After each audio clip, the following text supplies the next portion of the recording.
Everyone, good afternoon. Welcome back to our channel টুনটুনি ব্লগসের আর একটা নতুন ভিডিওতে তোমাদের সবাইকে জানাই অনেক ভালোবাসার অনেক স্বাগত। আই হোপ তোমরা খুব ভালো আছো, সুস্থ আছো। আর আমি একদমই ভালো নেই, সত্যি একদমই ভালো নেই।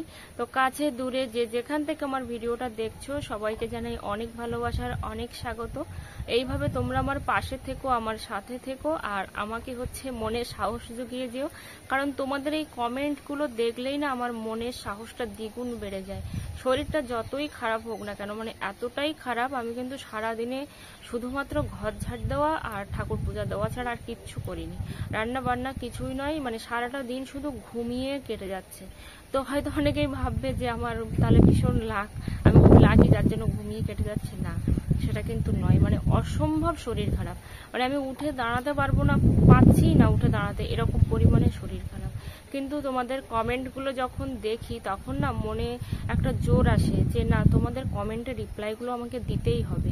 যার জন্য কিন্তু আমার ব্লগ রেডি আছে, ব্লগ রেডি বলতে ব্লগ শ্যুট করা আছে, কিন্তু আমি এডিট করতে পারিনি, আমার এতটাই অসুস্থ আমি। তো সেজন্য ভাবলাম যে না, আমি ব্লগ যেহেতু শ্যুট করতে এডিট করতে পারছি না, তো সেই জন্য আমি তোমাদের কমেন্টের রিপ্লাইগুলো দেব।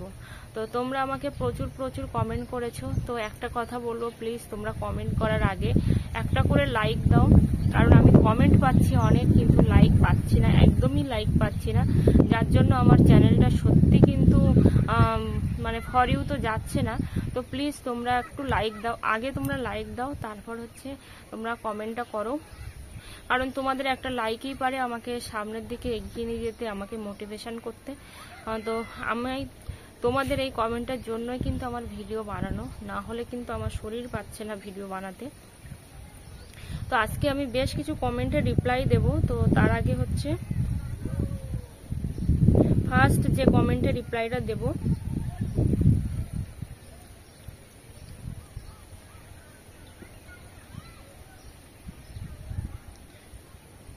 আর তোমরা যে আমাকে এতটা ভালোবাসা দেবে আমি সত্যি ভাবতে পারিনি। কারণ তোমাদের ভালোবাসার জন্যই কিন্তু আজকে আমি এই জায়গায় আসতে পেরেছি। তো প্রথম একটা দিদিভাই কমেন্ট করেছে, চ্যানেল ভেরিফাই কি করে করব বলো দিদিভাই। তো চ্যানেল কি করে ভেরিফাই করবে এটা নিয়ে কিন্তু আমার রিসেন্ট কয়েকদিন আগে হবে হয়তো, কিংবা এক সপ্তাহ আগে হবে হয়তো, আমার ভিডিও দেওয়া আছে যে চ্যানেল কিভাবে ভেরিফাই করবে। আমার ব্লগের মধ্যেই কিন্তু সেই ভিডিওটা দেওয়া আছে কিভাবে চ্যানেলটা ভেরিফাই করতে হয়। তো অবশ্যই কিন্তু চ্যানেল ভেরিফাই করতে হবে, না হলে কিন্তু মনিটাইজেশনের জন্য অ্যাপ্লাই করা যাবে না। এ কথাটা কিন্তু অবশ্যই মাথায় রাখতে হবে। তো দিদিভাই, ওই দিদিভাইটার নাম হচ্ছে সোমা পাল, যে দিদিভাইটা লিখেছে চ্যানেল কিভাবে ভেরিফাই করতে হয়। তো আরেকটা দিদিভাই রত্না হালদার লিখেছে, এটা আমার প্রথম কমেন্ট, তুমি সত্যি খুব সুন্দর, তো থ্যাংক ইউ সো মাচ। তারপর একটা দিদিভাই লিখেছে, জেসমিন অফিসিয়াল শর্টস 07, দিদিভাই তোমার বাড়ি কোথায়? আমার বাড়ি হচ্ছে সুন্দরবনের একটা ছোট্ট গ্রাম কালীতলা, এটা হচ্ছে উত্তর 24 পরগনার মধ্যে, ইন্ডিয়া। তারপর একটা দিদিভাই লিখেছে, মৌমিতা আনাসুক, আমার চ্যানেলে ঠাকুরের বাণী এরকম ভিডিও দিই, তাহলে চ্যানেলটা কোন ক্যাটাগরির মধ্যে পড়ছে সেটা জানতে চাই। তো এটা হচ্ছে তুমি যেহেতু ঠাকুরের বাণী দাও, তো এটা হচ্ছে হাউ টু অ্যান্ড স্টাইলও হতে পারে, আবার কিন্তু পিপল অ্যান্ড ব্লগস হতে পারে। তবে ভালো হয় পিপল অ্যান্ড ব্লগস দিতে, কারণ ঠাকুরের বাণী যেহেতু দাও সেটা তো জনসাধারণের জন্যই দাও, তো সেই জন্য পিপল অ্যান্ড ব্লগসই ঠিক আছে। একটা সময় ছিল যে এই ক্যাটাগরি নিয়ে কিন্তু আমার মাথা খারাপ হয়ে যেত, আমি বুঝতাম না তখন যে কি ক্যাটাগরিতে আমি ভিডিও দেব বা কি ক্যাটাগরি দিলে ভালো হয়, এটা কিন্তু বুঝতাম না। তো তখন কিন্তু পুরো পাগলের মতো হয়ে যেতাম এই ক্যাটাগরি বোঝার জন্য। তারপর একটা দিদিভাই লিখেছে, মহা আরমান ব্লগ, হ্যালো দিদি আমারও একটা ইউটিউব চ্যানেল আছে, প্লিজ যদি আমার চ্যানেল সম্পর্কে একটু কথা বলতে পারতাম আপনার সাথে, প্লিজ আমার চ্যানেলটা একটু দেখেন। তো আমি তো চ্যানেল দেখতে পাই না, কারণ কেন বলো তো, তোমাদের হয়তো চ্যানেলের ভিডিওগুলো বুঝতে পারি, আর চ্যানেলটা কেমন হচ্ছে, ভিডিওগুলো কেমন হচ্ছে, তোমাদের থাম্বনেল বলো, আর তোমাদের চ্যানেল ভিডিওগুলো কেমন কোয়ালিটির হচ্ছে সেগুলো বলা যায়, কিন্তু তাছাড়া কিন্তু সেটিংসগুলো কখনোই বলা যায় না, ঠিক আছে। তো অবশ্যই কিন্তু দেখবো। আর একটা কথা, আমি কিন্তু সময় মতো তোমাদের কমেন্টে তো রিপ্লাই দিতেই পাচ্ছি না, আরও একটা কথা হচ্ছে আমি কারোর ভিডিও দেখতেই পাচ্ছি না। তো তার জন্য আমাকে ভুল বুঝো না, আমি সত্যি প্রচণ্ড থেকে প্রচণ্ডতর অসুস্থ, যার জন্য কিন্তু আমার ওই সকালবেলা ওই ঠাকুর পূজা দিয়ে নিচে চলে যাই, আর সারাটা দিন কিন্তু আমার ফোনে হাত দেওয়ার মতো কোনো ক্ষমতা নেই। আর নিচে কোনো রকম ফোন মানে একটা নেট ওপেন হয় না, মানে একটা ইউটিউব কিংবা ফেসবুক কোনো কিছু কিন্তু ওপেন হয় না, এতটাই নেট খারাপ, মানে একদমই ওপেন হয় না। তো সেই জন্য তোমরা রাগ করো না, অবশ্যই তোমাদের ভিডিও আমি দেখি, আর যখনই সময় পাই তখনই কিন্তু দেখি, কিন্তু একটু সুস্থ হয়ে নিই আমি। একটা দিদিভাই লিখেছে রত্না হালদার, এটা আমার দিদিভাইটার কমেন্ট তো আমি পড়েছি।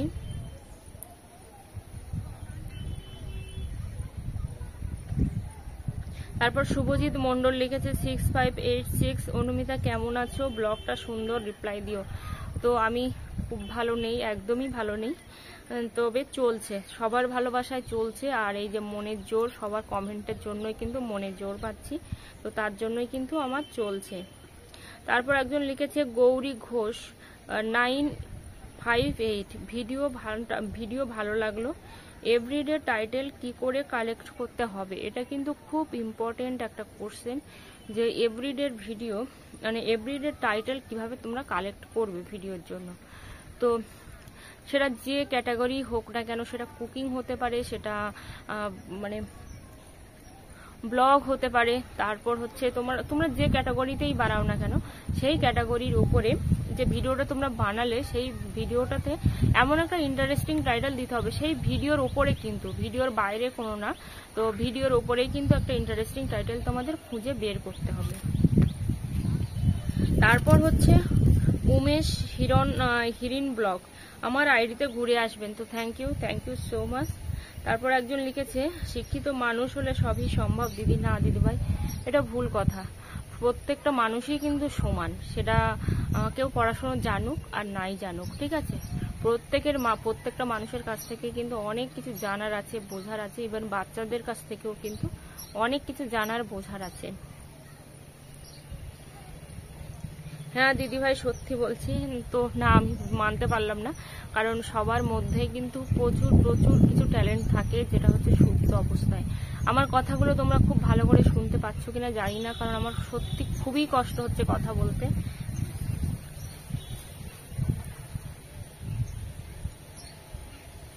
তারপর একটা দিদিভাই লিখেছে সীমা বেগম, বোন আমার এই প্রশ্নের উত্তরটা দিও প্লিজ, নাম্বার ভেরিফাই করেছি চ্যানেল তৈরি করার সময়, আর ভিডিও ভেরিফাই করেছি যখন তোমার কথা শুনি তখন, কিছুদিন আগে, এখন কি চ্যানেলের ক্ষতি হবে? না, কোনো ক্ষতি হবে না চ্যানেলের, কারণ সবই তো হয়ে গেছে, নাম্বার ভেরিফাই কিংবা ভিডিও ভেরিফাই দুটোই তো হয়ে গেছে, আর কোনো চ্যানেলের প্রবলেম হবে না।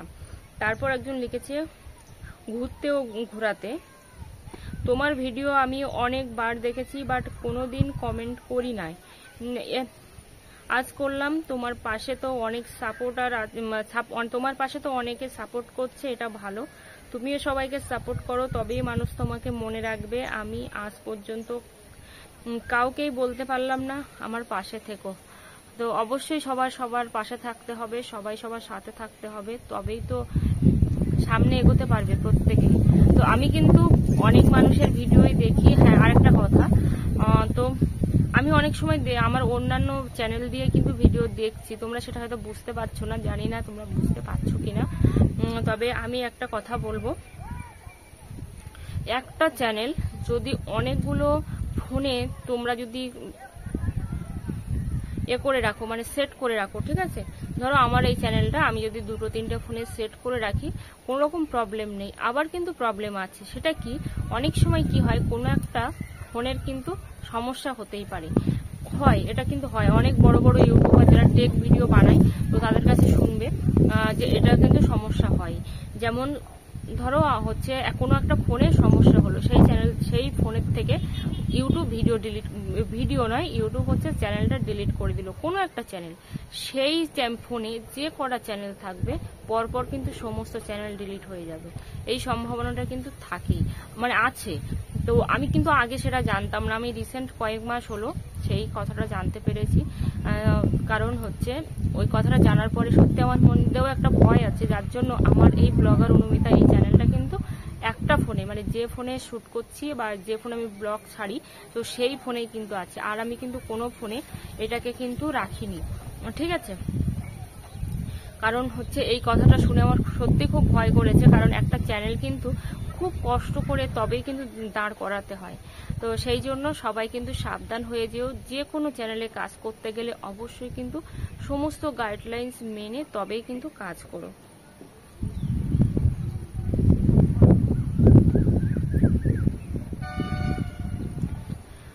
তারপর একটা দিদি ভাই লিখেছে শিলা 872, দিদি আমি ওয়াচ টাইম কি করে দেখবো?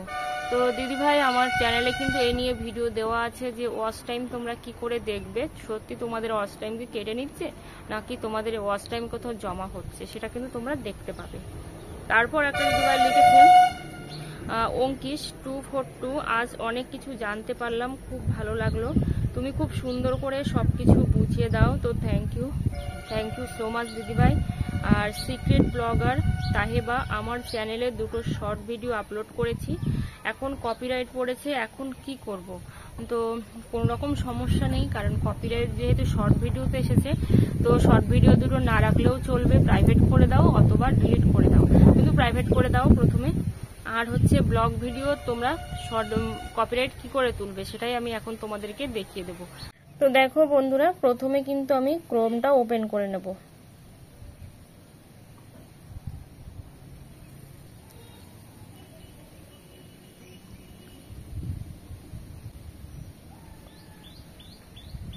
মানে সব জায়গায় কিন্তু নেটওয়ার্কের প্রবলেম, তো দাঁড়াও, যেখানে আমার কপিরাইট আসে সেরকম একটা ভিডিও আমি সিলেক্ট করে নিই।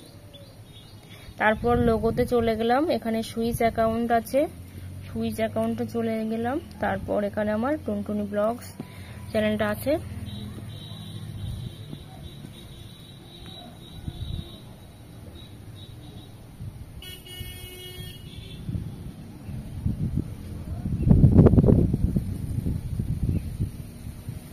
এই যে দেখো কন্টেন্ট, এইটা হচ্ছে কন্টেন্টের অপশন, এই কন্টেন্টে আমি প্রেস করলাম।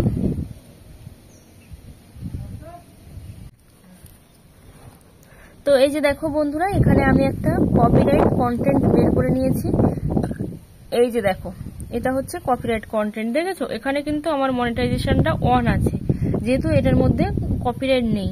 আর এখানে আমার মনিটাইজেশনটা অফ আছে, দেখো এখানে লাল দিয়ে রেখেছে, এটা মনিটাইজেশন অফ আছে, তার মানে এটা আমার কপিরাইট আছে। এই যে দেখো এখানে লেখা আছে কপিরাইট, দাঁড়াও, এই যে দেখো কপিরাইট লেখা আছে, কিন্তু এই যে এখানে নন দেওয়া, এখানে নাম দেওয়া, এখানে নাম দেওয়া, মানে এগুলো কপিরাইট নেই, এটা হচ্ছে কপিরাইট। তো সেই জন্য আমি কি করব, এই কন্টেন্টের উপরে কিন্তু ক্লিক করব।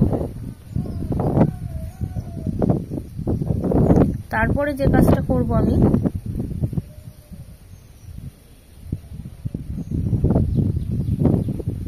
এই যে কপিরাইট, এই সি দেওয়া, এর উপরে টাচ করব। তোমরা একটু ভিডিওটা মন দিয়ে দেখো, না হলে কিন্তু কিভাবে কপিরাইটটা তুলবে বুঝতে পারবে না। তো এই যে দেখো ওখানে লেখা video can not be monetised.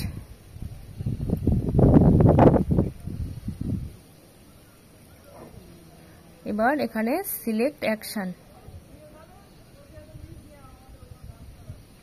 এখানে অনেকগুলো অপশন দিচ্ছে, দেখো এখানে বলছে রিপ্লেস সং, এখানে বলছে মিউট সং, এখানে দেখছে লেখা আছে ট্রিম আউট স্টেটমেন্ট, তো আর এখানে আছে ডিসপুট। তো এখানে আমি দেব মিউট সং, যেহেতু আমার এই সংটার প্রয়োজন নেই, তো তার জন্য কিন্তু আমি মিউট সং দিয়ে দিচ্ছি। এখানে রিপ্লেস সংও করা যাবে, তো আমি এখানে মিউট সং দিলাম। দেওয়ার পরে দেখো এখানে কিন্তু কন্টিনিউ অপশনে টাচ করব। দেখো কতবার এই কপিরাইটটা এসেছে, দেখেছো? এই যে এতবার, 6 মিনিট, এখানে প্রথমে 4.4 মানে 42 এখানে এসছে একবার, তারপর হচ্ছে এবার এখানে একবার এসছে, এখানে একবার এসছে, এখানে একবার এসছে, প্রচুর জায়গায় এসছে। যত জায়গায় আমি হচ্ছে এটা ইউজ করেছি এই সংটা, তত জায়গায় কিন্তু এসছে। এই যে দেখো সব নীল হয়ে আছে, এইসব জায়গাগুলোতে কিন্তু এসেছে। এবার কন্টিনিউ করছি, এই মিউট অপশানে টাচ করেছি, কারণ আমি ওখানে কিন্তু মিউট করেছিলাম, তো তার জন্য কিন্তু মিউট অপশান দিয়েছে। যখন তুমি রিপ্লেস করবে তখন কিন্তু রিপ্লেস অপশানে অপশান দেবে। একটু ওয়েট করতে হবে। এই যে দেখো সিলেক্ট অ্যাকশন, এখানে দিয়েছে video editing in is progress, ঠিক আছে। এখানে হচ্ছে ভিডিও হচ্ছে প্রোগ্রেস আছে, নেটটা অফ করা যাবে না, আর এটা একটু টাইম লাগে। তো এটা কিন্তু পরবর্তীকালে তোমরা দেখে নেবে যে এর কিন্তু আর কোনো রকম কপিরাইট নেই। তো বুঝতে পারলে? তো ভিডিওটা যদি না বুঝতে পারো আরো একবার দেখে নিও, তাহলে কিন্তু বুঝে যাবে। তো ভিডিওটা এই পর্যন্ত, আর বেশি বড় করব না। সবাই অনেক ভালো থেকো, সুস্থ থেকো। আর হ্যাঁ, যাওয়ার আগে আরো একবার বলবো, যারা আমার চ্যানেলের নতুন বন্ধু অবশ্যই চ্যানেলটা সাবস্ক্রাইব করে পাশে থেকো, অল নোটিফিকেশনটি অন করে দিও নিত্য নতুন ভিডিও পাওয়ার জন্য। আর যারা অলরেডি চ্যানেলটা সাবস্ক্রাইব করেছো প্রত্যেকে কিন্তু একটা করে লাইক করে দিও, কমেন্ট করো, আর চ্যানেলের সাথে থেকো। টাটা।